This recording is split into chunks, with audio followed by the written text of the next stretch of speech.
Agora sim. Agora foi. Agora Tudo sim. bom? Tá me ouvindo bem? Estou te ouvindo super bem. Me ouve bem? Sim, eu tô escutando bem. Que bom, Professor, então. primeiro eu quero Eu agradecer. tentei, Pode falar. sabe que algumas vezes todas as vezes que eu fiz live como convidado, trancou. Aí na última live eu passei uma tarde estudando aqui, eu vi que é um problema com várias pessoas.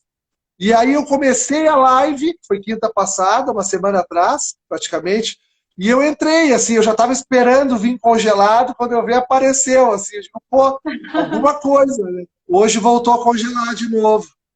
Eu também já vi isso em outras lives. E aí a solução é o pessoal sair e entrar no outro perfil. Né? Acontece. Live é isso, é ao vivo, mas no final dá tudo certo. Tá? Então, primeiramente, eu gostaria de lhe agradecer que aceitou o convite prontamente, né? Dizer que é uma honra fazer essa live com um senhor que tem tanto conhecimento do processo administrativo, que é um professor que eu acompanho, que eu admiro muito há muitos anos já, pelos cursos da ESA, também por cursos aqui em Passo Fundo. E eu lembro que no primeiro curso que eu conheci seu trabalho, eu já adquiri o livro do processo administrativo que você fez com o doutor Adriano Maus e usei muito. Ele é muito bom, ele faz comparações com a IN antiga, ele traz modelos, também ele fala muito dos benefícios, espécie, me ajudou muito. E nós aguardamos um novo, atualizado, né? Possivelmente vai ser expedido uma nova IN. Eu sei que você já deve estar com um projeto para atualizar. E aí, posteriormente, também tive contato pelo G4, pela pós-graduação da Verbo, e quero dizer que eu admiro muito, não só o senhor, como todos os integrantes, que é um grupo aí que produz muita coisa boa de direito previdenciário. Se por acaso alguém não segue vocês, entra no perfil do G4, entra no perfil dos professores, que vale muito a pena. É um grupo inovador que já fez muitos eventos esse ano, que no início nós achávamos que era um ano parado, mas se transformou num ano de muita coisa nova. Já tivemos congresso, cursos, semana que vem vamos ter webinário, então vale muito a pena o pessoal acompanhar e participar lá dos cursos de vocês, dos eventos ativamente. Então, obrigada, professor, vou passar a palavra para o senhor. E queria que você contasse um pouquinho da tua história, como que você entrou no direito previdenciário, essa vocação, que eu acredito que para nossa área nós precisamos ter vocação. Porque é muito, eu falo muito isso, mas para mim é uma coisa muito verdadeira, que eu sinto que é muito mais do que conceder o benefício, é trazer dignidade para uma família. E eu queria que o senhor explicasse essa vocação e também essa paixão pelo processo previdenciário que é contagiante. Tá ótimo, Adriana. Primeiro, boa noite, então, para ti, boa noite para todos os colegas. Olha o Matheus Aires Torres aí, Obrigada, surgindo na hora Matheus. certa, né? Querido Matheus, amigo, grande amigo, né? E uma pessoa que eu tenho saudade, aí a gente não tem conseguido se encontrar, né, com a pandemia. E então, Adriana, muito obrigado pelo convite. Eu que me sinto honrado de estar aqui contigo, até porque eu tenho acompanhado o trabalho que tu tens feito também, né? E não é só o G4, né? E tu tens feito um trabalho desde o princípio de lives, trazendo uma série de informações importantes, essa troca, né, que é muito boa, tanto do ponto de vista individual, a gente cresce muito aqui, a dupla que está participando do debate, quem está assistindo cresce também, a gente promove informação, debate, forma opinião, que eu acho que é uma coisa muito importante no momento atual, a gente tem que debater, né? Advogado tem que estar debatendo sempre, né? Se não for no tribunal, tem que ser nos livros, tem que ser nas lives, tem que ser nos encontros. Eu acho que essa nossa capacidade de debate ela é muito importante aí para o Estado de Direito. Eu sempre pensei assim. Então, para mim é uma honra muito grande estar contigo aqui. Eu realmente está sendo um ano muito atípico, né? E tudo parecia estranho lá em março, mas o ser humano mostra, né, uma capacidade incrível assim de se auto-adaptar a mudanças, mesmo essa mudança que a gente está vivendo. E os advogados previdenciaristas não foi diferente, né? Nós estamos fazendo muita coisa mesmo, fizemos um congresso, estamos debatendo, fizemos mentorias, vamos fazer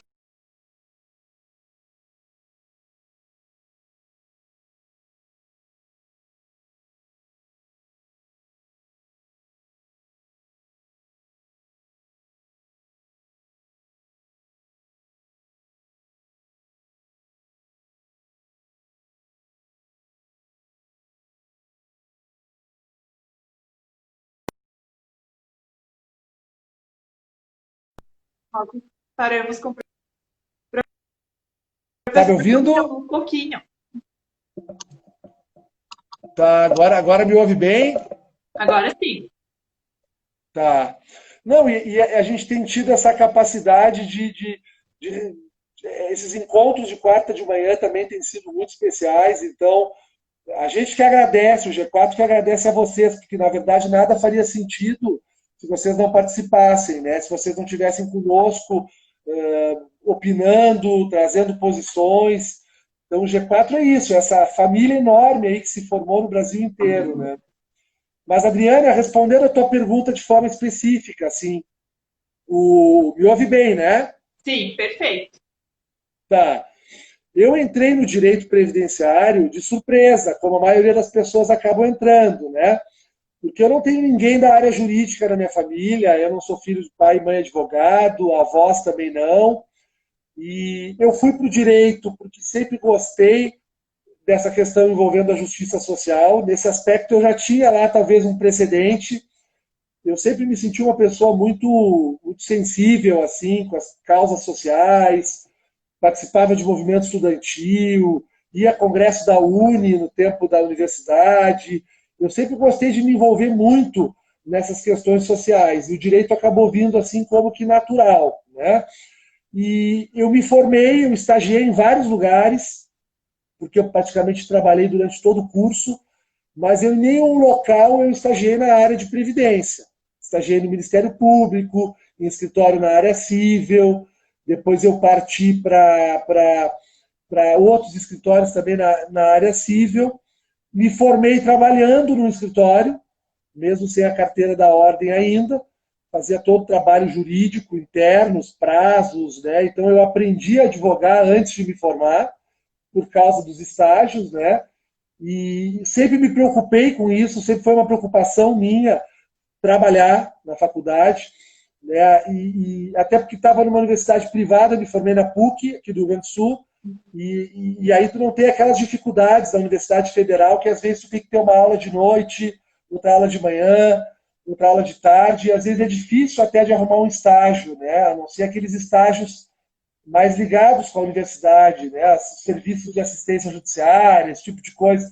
Agora, o escritório em si sempre é mais complicado. E aí eu acabei saindo desse escritório, logo após ter passado no exame da ordem, e eu vi um anúncio no jornal, no Diário Gaúcho. Eu vi um anúncio no Diário Gaúcho que diz que queria contratar um escritório, que queria contratar um advogado previdenciarista para atuar na área de previdência.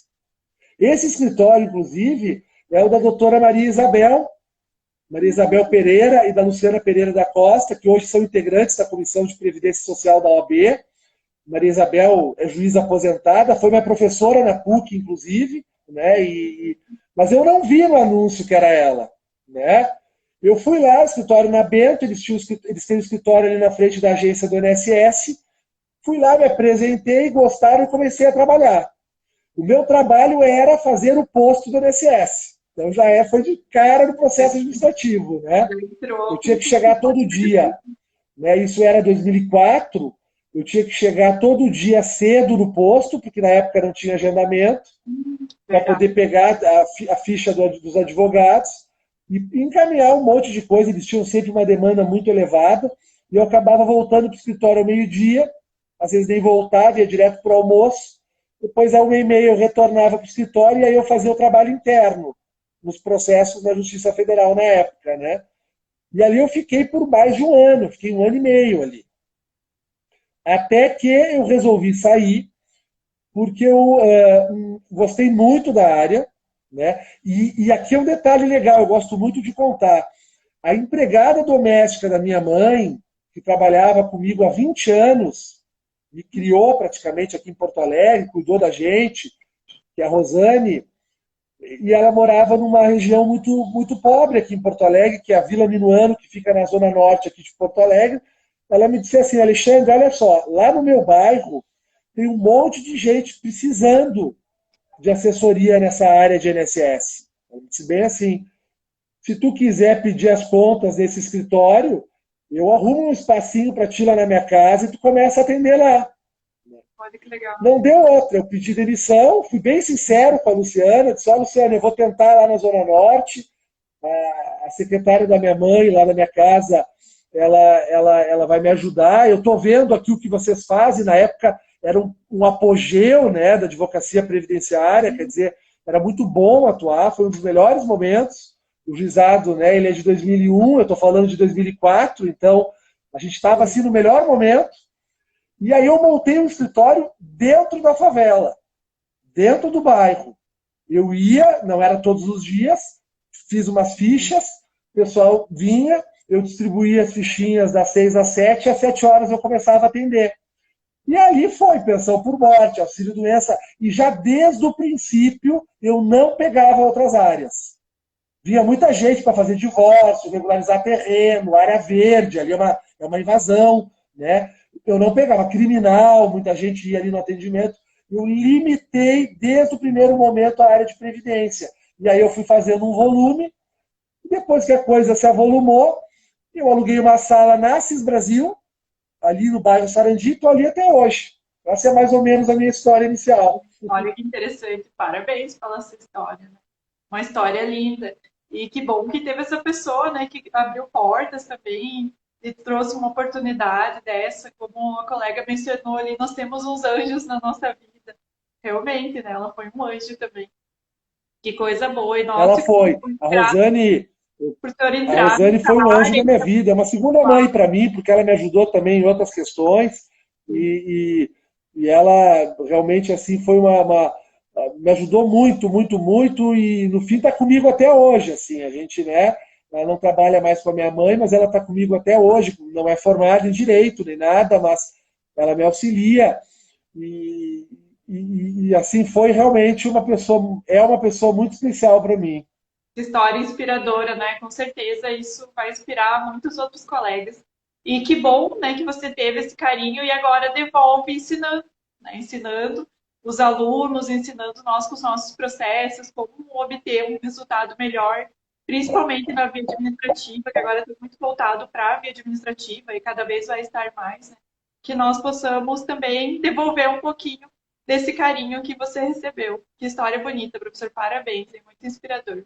Obrigado. Eu me orgulho muito dessa história. Eu conto para poucas pessoas. Assim, eu tive o ano passado, eu recebi um convite para a aula inaugural da Universidade de Criciúma.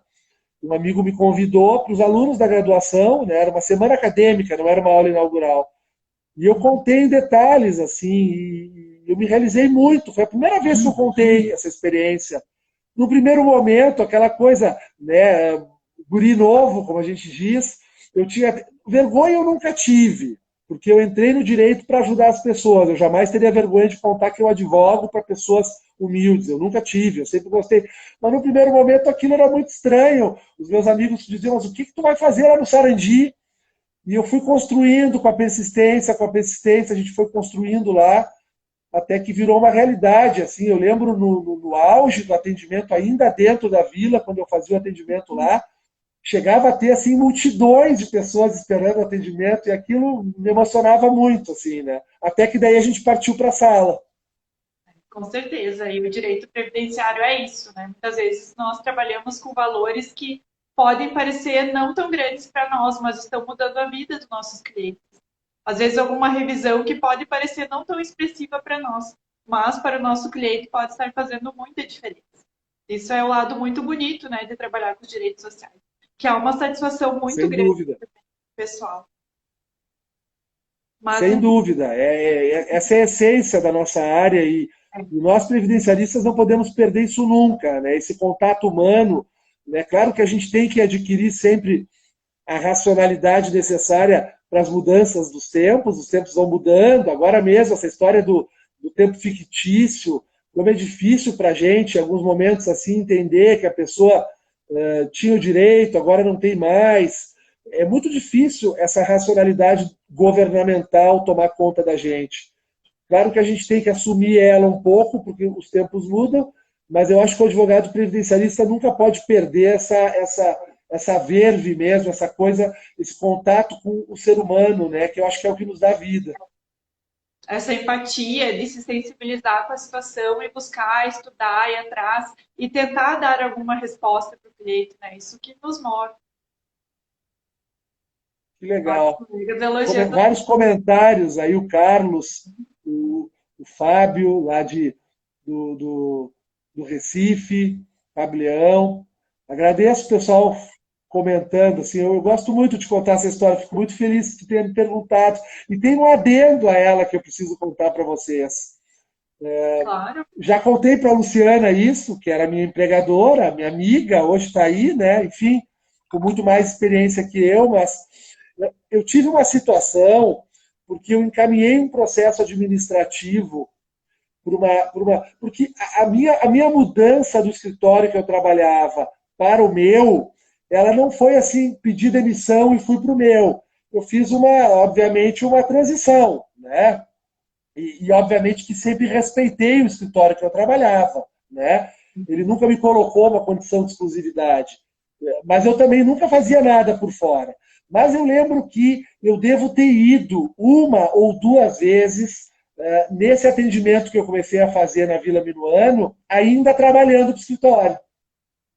E eu lembro que eu encaminhei uma pensão por morte, paralelo ao meu trabalho no escritório da Luciana, e eu falo tranquilo porque eu já contei isso para ela, né? E era uma pensão por morte de um menor que o pai faleceu e o menor nem sabia mais do pai, né? Eu obtive o documento, a certidão, eu encaminhei e eu lembro que eu conquistei o processo administrativo, saiu a decisão e ela reconheceu o direito à pensão dele desde a data do óbito do pai, que eram 7 ou 8 anos atrás. Uma criança de uns 10, 12 anos, mais ou menos. E eu nunca me esqueço o dia que eu cheguei na APS Partenon, que era onde eu fazia o serviço, o trabalho para a Luciana, e eu encaminhei ali. Na parte o atendimento era atrás, ali não era naquela entrada da Bento. E eu ali nos 30 minutos que o advogado tinha, aproveitei para perguntar pelo meu, né? Depois de encaminhar várias questões da Luciana, perguntei para a servidora, tu tem como dar uma olhadinha nesse meu aqui, que é uma pensão que eu encaminhei. E eu estava certo que não iria dar certo, porque faltou a certidão de óbito no meu requerimento. Porque ele não tinha notícia do pai, mas ele sabia que o pai tinha falecido por contatos do interior, né? E não é que a atendente me responde, consulta no computador, e me responde assim, o teu pedido foi deferido. Aí eu olhei para ela assim, mas como assim deferido, se não tem a certidão de óbito? Aí ela consultou e me disse assim, não, Alexandre, é que a gente fez a pesquisa pelo SISOB, pelo Sistema de Controle de Óbitos da Previdência, e localizamos o óbito do pai da criança. Então o benefício de pensão foi deferido sem a certidão de óbito.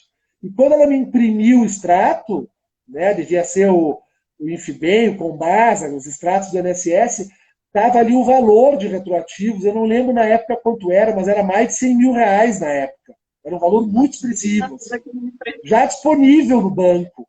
Assim. Eu olhei aquilo e não acreditei, né? E disse assim, bom, porque eu ainda estava naquela dúvida se saía do escritório, que tinha uma segurança, eles pagavam o meu INSS, estava começando. A Luciana, maravilhosa, empregadora, assim, foi muito bom trabalhar com ela, eu estava aprendendo tudo sobre previdência com eles ali. Mas aí, como veio aquele dinheiro, eu disse, não, acho que agora eu consigo ter um pé de meia para poder pular fora, né? E além disso, acho que vale o registro, a minha primeira concessão administrativa foi um reconhecimento automático pelo SISOB. Talvez ali estava se carimbando a minha paixão pelo processo administrativo. Por conseguir um reconhecimento automático numa época que não era tão comum, né? Olha que lindo, né? Que coisa boa nós poderemos fazer diferença na vida das pessoas. Com certeza mudou a vida de muitas pessoas lá e continua mudando ainda, professor. Mas então, né, falando do nosso assunto ali, o processo administrativo. O decreto 10.410, ele alterou bastante situações, né? Teve a parte do recurso, teve a questão dos documentos. Então, professor, fala aí um pouco para nós como é que vai ficar a parte administrativa. Perfeito. Ao Casagrande referindo ali, às vezes caímos de paraquedas na área e É, isso muda a nossa vida. É que ele caiu É aqui uma no pura de uma escritório. verdade, assim. Tá fazendo um mês hoje aqui no Previdenciário, só Previdenciário. Tá se Ah, que apavorando, legal. se apavorou, mas vai Mas ficar. para mim foi, eu lembro o anúncio no Diário Gaúcho, eu até levei um certo preconceito, assim, escritório de previdência, eu não tinha tido previdência na universidade, né? Então, mas eu fui, né?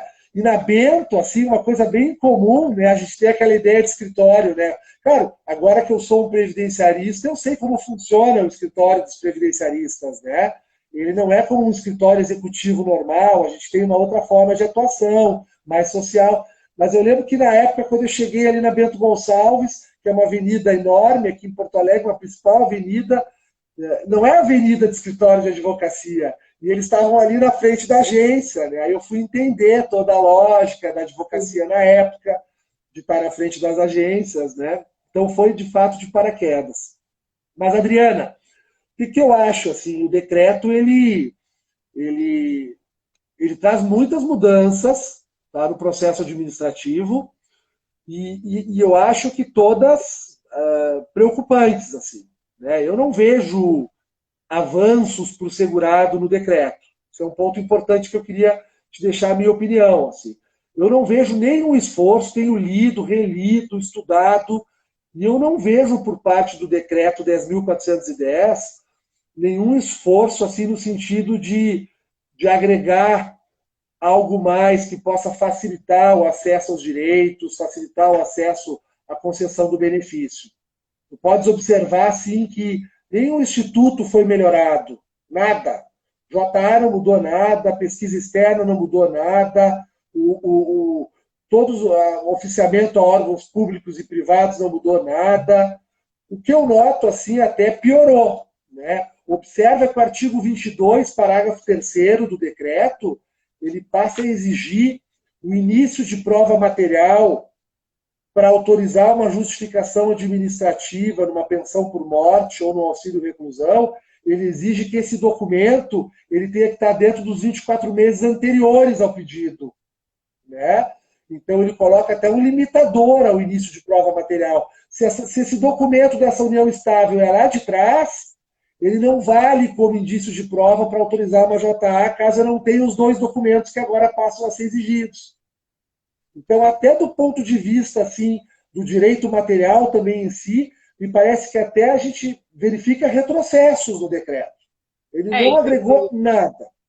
O que ele traz de mudanças, e seriam as mudanças, então, que eu considero assim prejudiciais ou preocupantes, né? Eu vou dizer melhor, preocupantes, é na ideia de que parece que aumenta o dever do segurado no processo, né? O segurado passa, a partir de agora, a ter um dever ampliado na sua atuação quando ele vai lá fazer o seu pedido administrativo, porque a partir do requerimento administrativo que é feito, aquele dever que existia do servidor para instruir o processo, conceder o melhor benefício, e parece que o decreto quer compartilhar um pouco disso com o segurado, exigindo que o segurado traga as provas, apresente os documentos, aponte as questões que não estão constando nos documentos que estão no processo. Então, isso vai exigir uma maior atenção do segurado no momento do requerimento, o que na prática a gente sabe que não vai acontecer, porque ele não tem condições de saber disso. Então, se ele não tiver representado por um advogado, muito provavelmente ele vai ter problemas no processo administrativo ou até mesmo no acesso à justiça depois. E essa Então, ideia, professor, de postergar a DER para a entrega do último documento, que possivelmente você vai falar, não é uma coisa nova. Isso já vem lá do PL 6.160 de 2019, do ano passado, né, que era um projeto de lei que teve nota de repúdio da OAB, porque é uma afronta ao direito dos segurados. Primeiro, porque nós não temos um rol de documentos e como que isso vai ficar causando prejuízo ao segurado. E também pela outra questão da assistência judiciária que seria implantado nos juizados especiais. Então, essa ideia, para mim, na minha concepção, já veio de lá. E agora foi inserida no decreto. não, faz todo sentido. É uma articulação, e eu tenho muito medo da articulação governamental em matéria de processo de previdência, porque não há ponto sem nó, nunca. Nunca há ponto sem nó. Os homens que estão lá hoje trabalhando isso, que montaram o decreto, conhecem a matéria, sabem de previdência e sabem de todas essas questões envolvendo o processo judicial, né, o fato de que o INSS é o maior litigante da justiça do Brasil, as ações ainda são em número muito expressivo. Agora, o que realmente nos causa sempre, né, muita tristeza é que as mudanças que eles propõem sempre é no sentido de trancar o acesso à justiça e não melhorar o processo administrativo. Porque haveriam inúmeras questões que eles poderiam estar trazendo no decreto para efetivar o direito previdenciário no processo, para reduzir o acesso à justiça de uma maneira diferente. Mas não, parece que o governo insiste em bloquear o acesso à justiça muito na linha do que tu referiu, do projeto 6.160, né, se não me engano, ele está sendo implementado por decreto. Só não vê quem não quer ver. Né? Ele está sendo implementado, porque ele passa a descolar o documento daquilo que o documento quer provar. Quer dizer, o documento apresentado lá na frente, os efeitos financeiros vão contar da data da apresentação do documento, e não da data em que os fatos ocorreram. Pode observar que a revisão administrativa vai ser assim, né? Os documentos apresentados após o indeferimento vai ser assim, e a gente tem um grande risco de que o juiz, lá no processo judicial, na hora de definir a data de início do benefício, se constatar que o segurado não apresentou os documentos no início do requerimento, também haja, né, uma data de início de benefício posterior à data de entrada do requerimento, o que pode gerar um prejuízo para o segurado. Com certeza. Que delicada essa situação para nós. Claro, até os colegas perguntando ali que processos que estão em andamento, existem argumentos que nós podemos utilizar, até os professores falaram já muito bem nas lives, o fato que documento é de agora, mas a situação já existia quando foi feito. E também tem um artigo da IN. Eu utilizei muitas vezes o artigo 682, que fala que na dificuldade de um segurado encontrar documentos, o próprio INSS podia mandar o ofício. Então, isso não pode, ele não pode ser totalmente desconsiderado, porque ela é uma instrução que serve de base para os servidores. A 8.213 também, a Constituição Federal, a Lei do Processo Administrativo, todas essas outras situações não podem ser desconsideradas. E lembrando que a Lei do Processo Administrativo Federal, que é aplicada subsidiariamente aqui, ela foi criada para proteger, ou seria, no caso aqui, o segurado. Né? Então, também nós não podemos, nós vamos insistir com teses, tentando manter a DER para o nosso cliente. Não podemos aceitar isso. É claro que a gente vai insistir. Ficou uma situação muito delicada, ficou realmente, né, professor? A gente hoje de manhã vocês exploraram muito bem na live, artigo 176. Ficou uma situação, claro. E Adriana, se tu for verificar, olha só, vamos fazer um levantamento aqui. Pesquisa externa não funciona. No INSS não funciona. Muito difícil, né? São situações isoladas e muito isoladas. Né? Teria que ser feita uma pesquisa.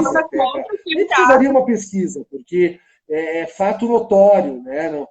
A pesquisa externa não funciona. Vistoria técnica, que é outro meio de prova importante, que está previsto na Resolução 485 de 2015 do INSS, que o perito vá na empresa verificar o ambiente de trabalho, quando o segurado apresenta uma contraprova, um PPP que está mal formulado, não funciona. O ofício que tu referiste, né, às empresas e aos órgãos públicos não funciona.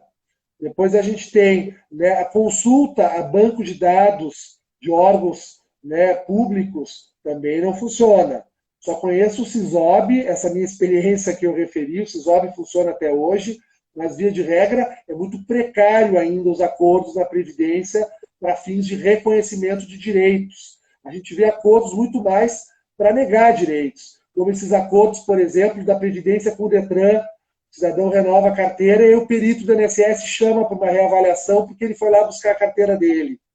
Então, o acordo é muito mais para buscar a fraude do que para garantir o direito.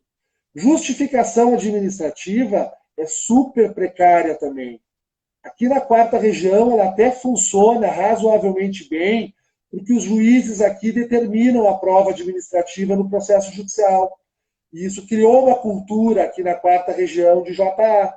Mas se tu for em outros estados do Brasil, tu vai verificar que tem advogados que nunca viram uma JA acontecer. Eu já circulei bastante por aí e conversei com advogados, já me disseram isso. Doutor, aqui a gente nem sabe o que é uma JA. Para nós é só o que está previsto na IN. E aí eu te pergunto, é óbvio que a Previdência sabe disso. Ela sabe que esses meios não funcionam. Ela deve saber também que é por causa deles que nós estamos indo à justiça. Nós não vamos à justiça porque o INSS nega o benefício após uma JA, após uma pesquisa externa ou após uma vistoria técnica. Até porque nós sabemos que se a JA, a pesquisa externa e a vistoria técnica fossem processadas, o processo ia ser deferido. Sem dúvida ele ia ser deferido. Nós não precisaríamos ir para a justiça. Sabedora dessa informação, por que ela não propõe, com o decreto 10.410, alterações nesses 5 meios de prova, que são o coração do processo administrativo, para que ele consiga funcionar, né, para que esses meios de prova funcionem, para reduzir a litigiosidade? Não propõe.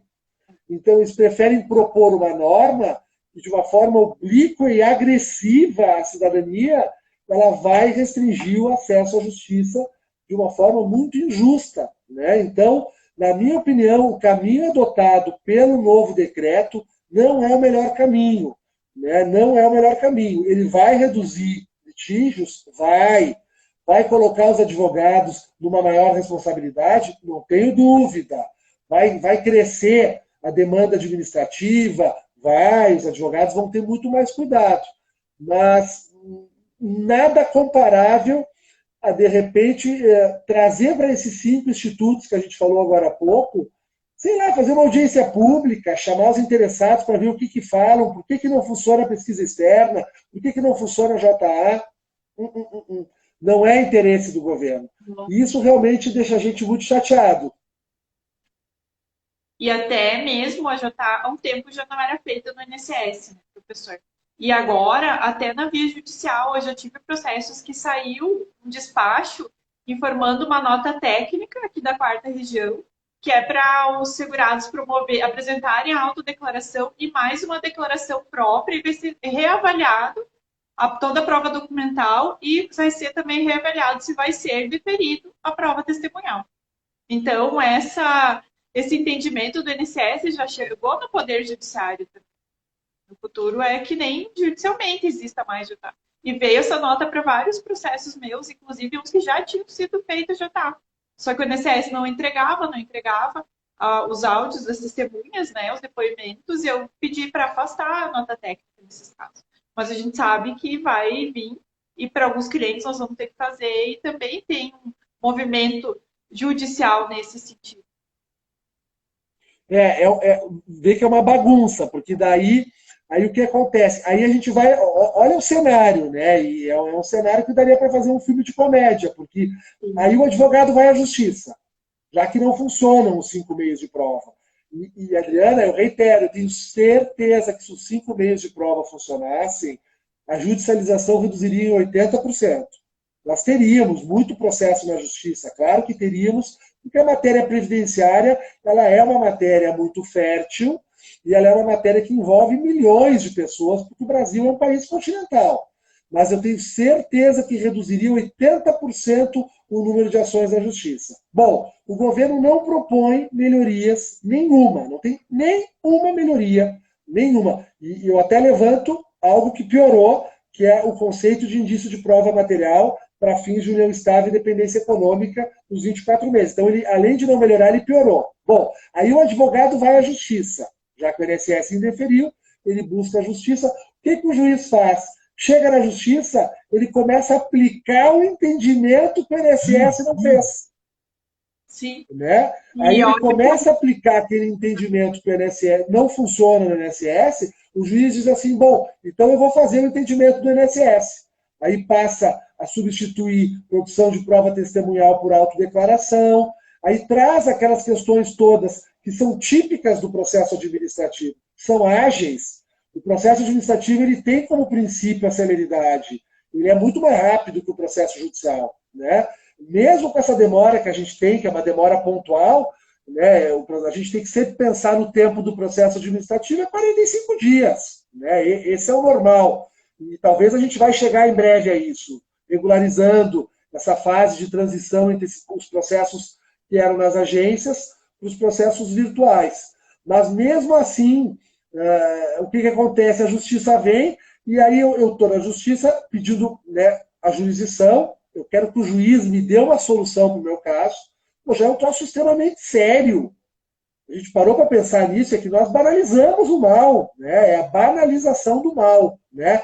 A gente se acostumou com isso. É muito sério um cidadão chegar numa autarquia com uma penca de princípios constitucionais determinando uma boa administração pública, né? Ele chega, peticiona, pede um benefício, o INSS não analisa nada, indefere, não faz resumo de tempo de contribuição, não avalia as provas. Aí eu vou ao judiciário, esse cidadão contrata um advogado, paga um advogado particular, vai ao judiciário, e o judiciário vem e diz, não, tudo bem, mas eu vou fazer os meios do INSS agora. Agora é os meios do INSS. E muitas vezes esses meios prejudicam o segurado, né? Porque não é o que a legislação processual civil determina, né? Em matéria de provas.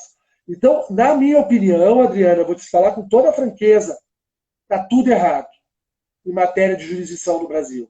Está tudo errado. Assim. Os caminhos que têm sido adotados pelo Conselho Nacional de Justiça, pelo Centro de Inteligência da Justiça Federal, que emitiu essa nota técnica que tu referiu, e pela Secretaria de Previdência, não é o caminho ideal para a gente reduzir a litigiosidade. Aqui eu faço minhas as palavras do professor Márcio. O decreto é um presente para a judicialização. Vai ter mais processo ainda. Eu fico com essa impressão, não sei a tua opinião. Sim, o nosso trabalho ele vem aumentando gradativamente. Os colegas que trabalham só com direito previdenciário sabem. Toda vez que teve alterações na legislação, nosso trabalho aumentou. Eu falo isso desde 2014, desde a primeira MP do Pente Fino. Não é de agora isso. A reforma aumentou muito o nosso trabalho e agora mais ainda, porque o INSS ele vai negar mais. Com certeza. Tem artigos desse decreto que contrariam decisões do STJ, né? E decisão qualificada ainda, que tem força de lei federal.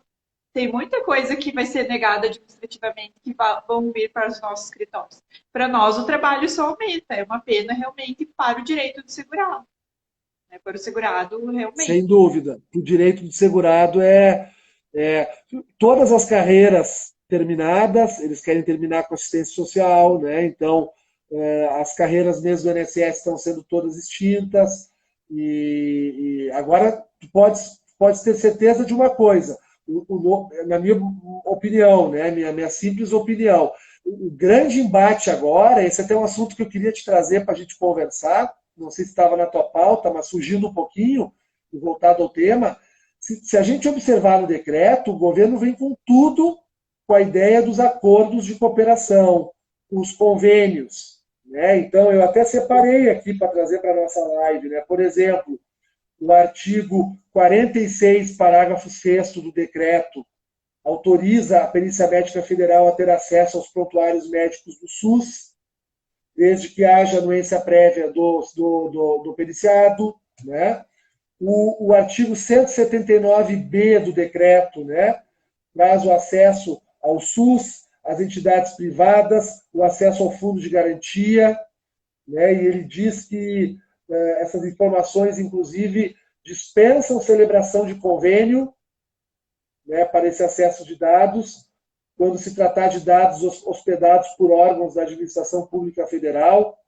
O nosso próximo embate aqui, na minha opinião, ele vai ocorrer com os seus peritos médicos, porque eu tenho certeza que o governo deve vir com tudo agora para reduzir o escopo dos peritos, né? Porque se vai começar a analisar prontuários, se vai começar a analisar laudos, eu acho que o governo vai tentar mais uma vez o que já se tentou inúmeras vezes e não se conseguiu, né?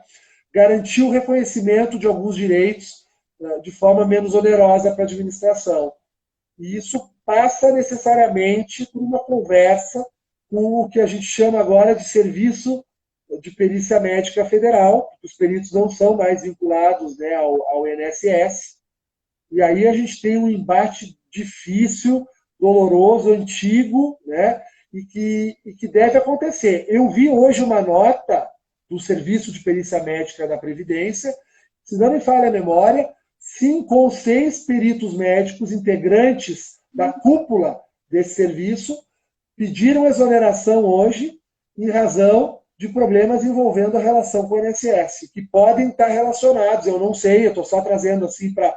podem estar relacionados. A Secretaria de Previdência está avançando, né, nessa automatização do processo administrativo. E essa ideia de terceirização, isso não é uma coisa nova, né, professor? Lá da MP 871, que depois foi transformada na Lei 13846, já tinha também previsão para que os cartórios começassem a fazer pedido de benefício. Então, é uma afronta para a advocacia, na minha visão, é tentar enfraquecer a advocacia. Isso não é nova essa ideia. Só agora teve um decreto para instituir. Sem dúvida, sem dúvida. A concessão automática, claro que ela é importante assim, para a cidadania, né?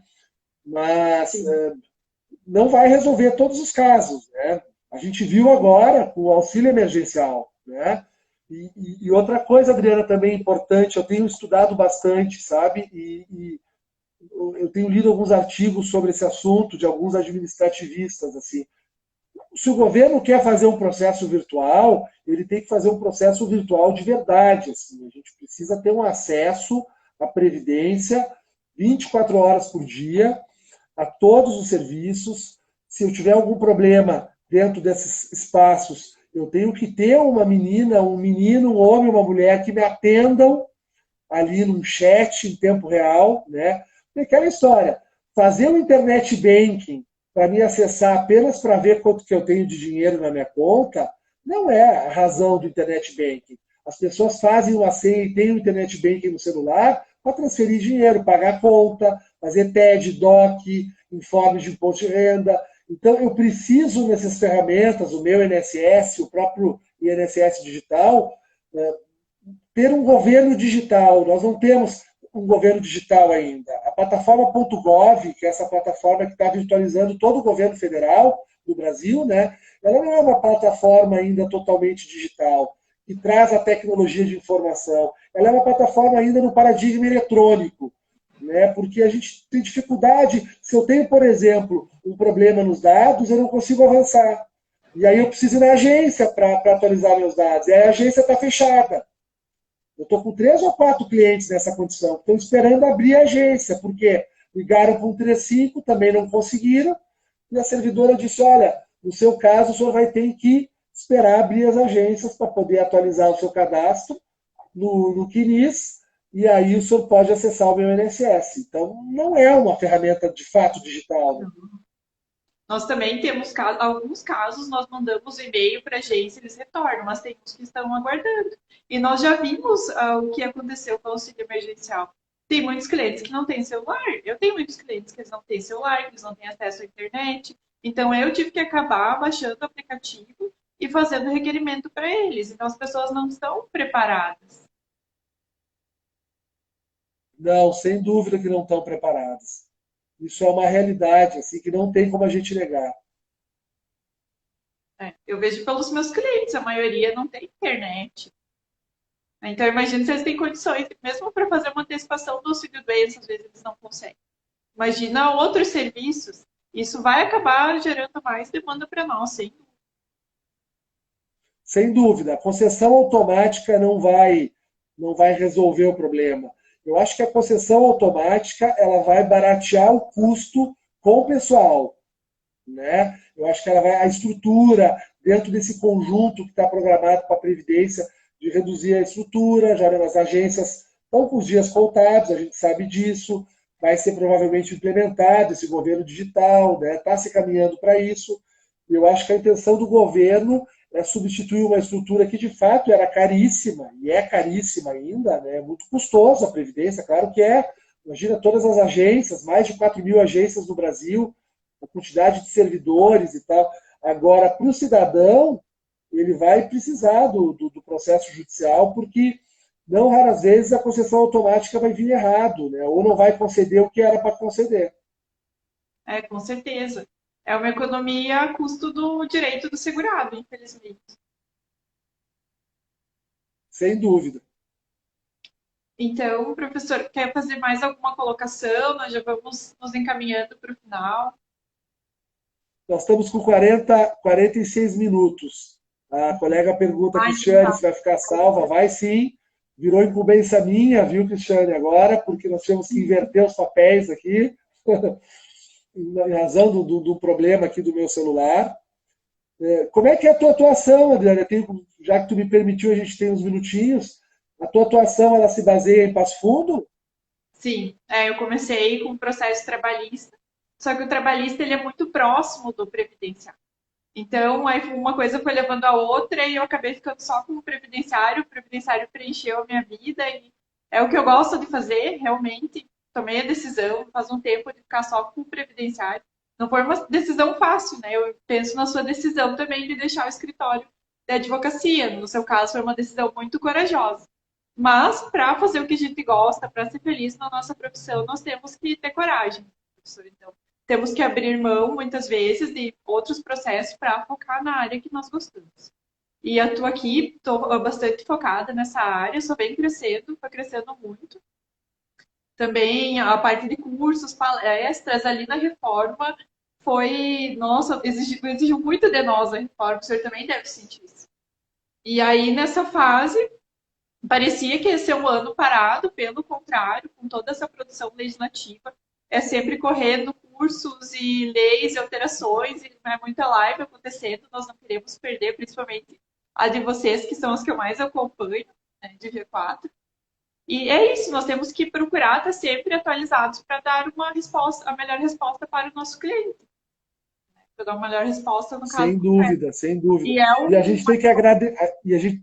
Oi? É uma advocacia que nos envolve, por isso que eu pergunto, tem que ter uma vocação para trabalhar com o direito previdenciário, trabalhar com as pessoas, e é bastante peculiar porque tem muito detalhe. O previdenciário ele é detalhista. E se o advogado não conhece todos os detalhes, ele acaba perdendo dinheiro para o seu cliente. Então, o previdenciário é isso, é muito detalhista, até tem colegas às vezes que dizem, nossa, como é que consegue trabalhar com uma coisa que muda todo dia? Mas é o que eu gosto de fazer, gosto de estudar, de aprender, estou sempre aprendendo todo dia, né, um aprendizado, principalmente nessa fase. Sem dúvida. E a gente também tem que agradecer muito, né? Eu tenho pensado muito nisso, dentro do contexto atual, de possibilidade de trabalhar, né, em razão da modernização da Justiça Federal, principalmente, né? E do INSS também, né? Porque a gente critica, critica, critica, mas se tivesse tudo ainda em papel, né, não tivesse havido essa mudança, e na época nós tínhamos muitas dúvidas, né, se realmente era uma boa essa mudança. Eu participei aqui no Rio Grande do Sul muito da transição como presidente da comissão, e eu fui praticamente em todas as comarcas, de forma, né, representando a OAB para mostrar como é que ia mudar, e eu via muita resistência dos advogados, mas, de certa forma, mesmo não funcionando tão bem o INSS, a Justiça Federal, claro, funcionando bem, porque está muito aparelhada, eu tenho agradecido todos os dias, sabe, Adriana? Todos os dias antes de dormir eu agradeço pela possibilidade de poder trabalhar, né? Porque a gente está vivendo um contexto de dificuldade com o trabalho muito grande, né? Pessoas assim que estão com seus negócios completamente fechados, né? E não vou tão longe, advogados que estão inviabilizados de advogar, porque a Justiça Estadual, por exemplo, está nesse dilema, em razão de não ter feito a virtualização dos processos, de ter um procedimento mais antigo, né? E a gente está tendo uma dinâmica, eu acho que tu deve estar na mesma realidade, os prazos estão sendo publicados rapidamente. Eu até Sim. hoje de manhã cheguei no escritório, tinha um prazo de embargo de declaração num processo, e eu fui me dar conta que o prazo era hoje, eu falei, meu Deus, parece que foi, né, ontem, e realmente assim não, a Justiça Federal está fazendo a sua parte, né? E os precatórios estão demorando um pouco para ser depositados, a gente tem visto, né? Mas é uma questão excepcional. Mas a Justiça Federal tem nos propiciado trabalhar, e eu acho que isso é muito importante, assim, e é importante de forma dupla, né? Porque se torna importante para nós, e também para os nossos clientes, que são pessoas que precisam, né, dos benefícios assistenciais, então, e previdenciários. Então, acho que a advocacia previdenciária, nesse aspecto, a gente, né, tem que agradecer muito mesmo, porque não está fácil o momento que a gente está vivendo. Né? Sim, com certeza. Até os meus clientes presenciais, no primeiro momento, sumiram, vou fazer atendimentos por WhatsApp. Mas também aqui eu tenho muitas parcerias com escritórios, alguns de previdenciários, alguns que não fazem. Então a nossa comunicação continua normal, porque você atende por WhatsApp, eles enviam os documentos, é tudo eletrônico, né, de outras cidades também. E as tecnologias vieram para nos ajudar, né, professor? É um caminho sem volta. E até eu gosto muito de ouvir a professora Ana Paula Fernandes, o doutor Arthur Barreto, que são também profissionais que eu admiro. E eu vi eles há pouco tempo conversando em lives e mencionando isso, que hoje o nosso escritório ele está onde nós estamos. Né? Eles também atendem, têm processos em todo o Brasil e funciona perfeitamente. Né? Nós temos que aceitar esse avanço tecnológico que se acelerou muito, principalmente nos escritórios nesses últimos meses, e veio para ficar. Sem dúvida, esse vai ser mais um impacto É. muito forte, porque a OAB vai ter que acompanhar esse processo, né? Porque não adianta a ordem ficar lá atrás, a ordem vai ter que acompanhar, mas o atendimento por WhatsApp, os prazos, né, todos eletrônicos, a agenda eletrônica, o INSS já está eletrônico, já dá para fazer até do celular, né? E, então, essa realmente hoje é uma realidade nova, né? E aí entram os aspectos positivos, né? A pandemia também tem trazido algumas coisas positivas, né? Isso gera um pouco mais de conforto para nós também, daquele jeito tradicional, principalmente nas grandes cidades, né? Tu também está numa cidade grande, né? E não como Porto Alegre, mas não é uma cidade pequena, Passo Fundo. Eu sinto assim que isso para mim trouxe um pouco de conforto, né? Às vezes eu fico em casa trabalhando e a gente está ligado, né, no escritório. Sim, exatamente. E aumentaram as consultas, as demandas, a procura por colegas também, né? Você também deve ter essa mesma situação, seu trabalho com previdenciário. E estamos aí. E também foi uma oportunidade muito grande de nós desenvolvermos a solidariedade. Né? Eu lembro que você comentou no filme, numa live, e até eu participei de uma live outro dia com a doutora Jamila, que sempre me acompanha, quero mandar um beijo para ela também, que é o Daniel Blake. Nossa, que filme, assim, totalmente ligado com o previdenciário e que me aflorou mais ainda essa parte de solidariedade. Assim Que como fantástico esse filme, né? muito bom. Cabe uma Eu live, assisti no domingo de manhã, bem cedo, ainda um pouco quente, devia ser ali por abril ou maio, e no auge da pandemia, a gente daquele reprimido, não sabendo o que vai acontecer. Aí eu assisti aquele filme, eu não tinha visto ainda, me surpreendeu de não ter visto, porque ele é processo administrativo puro, eu não sabia daquele filme, né? Eu digo, pô, é a realidade do dia a dia, além disso, é a realidade da nossa profissão. E depois que eu terminei o filme, eu disse, olha, a gente vê como essa questão social é uma questão mundial, né? É que talvez não apareça às vezes, né? A gente às vezes pensa, pô, o país tal está muito bem, o país tal não tem esse problema, mas diferenças de classe e problemas sociais existem em todos os países. Pode até acontecer que alguns não exportem isso para o mundo, como o Brasil exporta, porque tem esse problema muito expressivo, mas evidentemente que a desigualdade existe em qualquer lugar, e ali em Londres ficou muito claro com o filme, né? A realidade é igual à nossa, né? nossa, e quantos já tiveram, não vou contar, claro, no final, pessoal, mas quantos já tiveram uma situação igual, idêntica? Depois que nós fizemos a live, muitos colegas nos chamaram no privado e disseram, olha, aconteceu com um cliente meu, uma situação, claro, não exatamente, mas muito similar à do ator principal, né? Com certeza, quem faz previdenciário, esses filmes são indispensáveis, nos ajuda bastante. E também, professor, uma coisa que eu gostaria de comentar, acabei não falando, que você é poeta, né? Olha que coisa interessante. Já assisti É live um aventureiro. com o Dr. Hélio, que também é um poeta, e que trabalho interessante isso de trazer a doçura da poesia para o direito previdenciário, que é uma coisa tão dura que nós trabalhamos todo dia com o direito dos nossos clientes. Com certeza, que legal, eu fico muito legal de tu lembrar. Na verdade, essa pandemia está reforçando na gente. A gente ainda tem 5 minutos, tá? Eu vou mais, tirar mais um pouquinho, já te aviso para a gente não perder. Mas, sem dúvida que a pandemia está reforçando na gente essas humanidades, né? Cada um da sua forma, né? E para mim, assim, foi muito forte, muito expressivo. Assim, eu sempre gostei e até tenho um livro de crônicas, colaboro com alguns blogs, eu estou sempre escrevendo uma coisinha que outra, mas depois da pandemia, assim, parece que isso veio com muita força. Eu fiz uma live recentemente com o Dr. Victor, juiz federal no Rio, e, e ele não queria declamar poesia, disse que nunca tinha feito isso numa live. E eu forcei, forcei, forcei, e saiu, assim, foi uma live, assim, incrível, como a gente se sente bem, como a gente se liberta, quando a gente bota para fora, às vezes, algumas coisas que estão lá dentro, a gente não quer mostrar, né? E por monstros, talvez, do passado, né?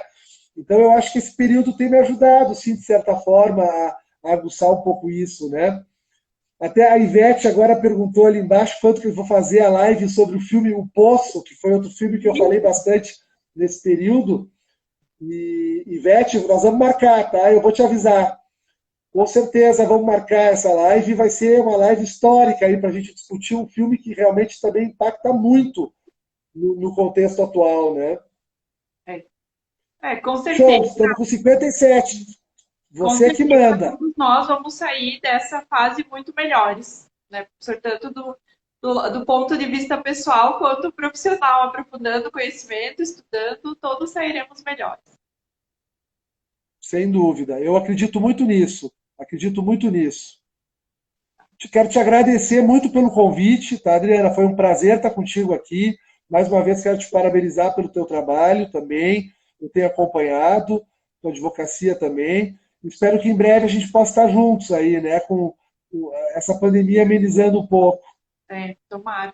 Professora, eu que agradeço, de coração, uma honra, uma felicidade. Nossa, uma conversa tão boa que nem vi passar, né? Passou tão rápido. Ter o senhor aqui, poder compartilhar um pouquinho do seu conhecimento com nós. Quero agradecer também todos os colegas que participaram, mandaram ali perguntas, depois podem pedir no direct, né, que se que possível também vai ficar salva a live, nós procuramos responder. E às vezes não quero cometer o pecado de esquecer alguém, porque vai vindo muita gente e nós vamos nos passando o nome. Mas quero mandar um beijo especial para o professor Márcio Hartz, que seguidamente me acompanha nas lives também, faz parte do G4, e é um outro profissional que eu admiro muito também. Colegas advogadas que sempre me acompanham, doutora Luciana, outras ali, muito obrigada.